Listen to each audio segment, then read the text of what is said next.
চলে এসেছি বন্ধুরা ছোট্ট একটা মিনি ব্লগ নিয়ে গণেশ পুজোর।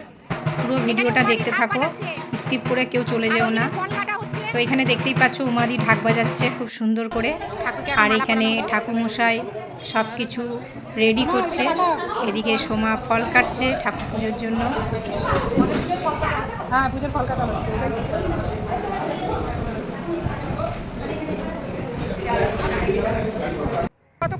এদিকে ওরা দেখো কি সুন্দর কাজ করছে, আমরা বসে বসে গল্প করছি। এদিকে রূপা এই যে ঘট নিয়ে দাঁড়িয়ে আছে, আমশাখা নিয়ে। আর এদিকে মন্টিদি তার সঙ্গে হাতে হাত দিয়ে কাজ করছে। আর আমি সন্ধ্যা বসে বসে গল্প করছি, ভিডিও করছি। আমরা দেখছি কে কিরকম কাজ করছে না করছে, সেগুলো আমরা দেখছি। এদিকে কলা গাছ, এই যে কলা গাছ নিয়েও বেরিয়ে গেছে প্রতিমা। তো ভীষণ কাজ করছে ওরা, সত্যি কাজ করছে মন দিয়ে।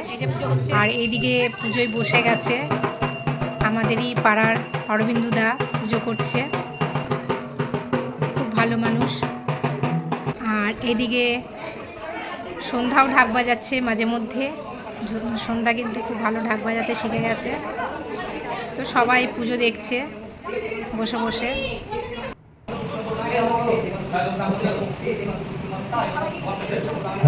যারা উপোস করেছে তারা অঞ্জলি দেবে। আর পুজোটা কিন্তু খুব সুন্দরভাবে পুজোটা হচ্ছে, খুব ছোট্টর মধ্যে। গণেশ ঠাকুরটাও কিন্তু খুব সুন্দর হয়েছে। এই দেখো আমরা সব বসে আছি।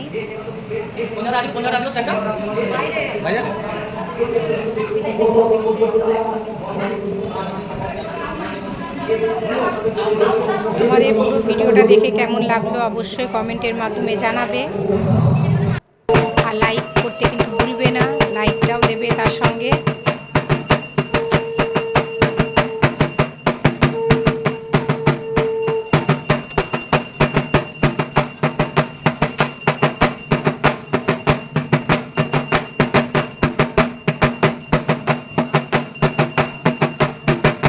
আমাদের পুজো হয়ে গেছে, এখন প্রসাদ বিতরণ হচ্ছে। পুজো তো কমপ্লিট হয়ে গেছে, দেখতেই পাচ্ছ। এই চাল মেখে দিয়ে গেছে মন্টিদি চাল মাখা মেখেছে। না আমি নিই, দাও আমাকে বাদ দিয়ে তোরা কি করিস? আর এই যে সবাই রয়েছি আমরা এখানে।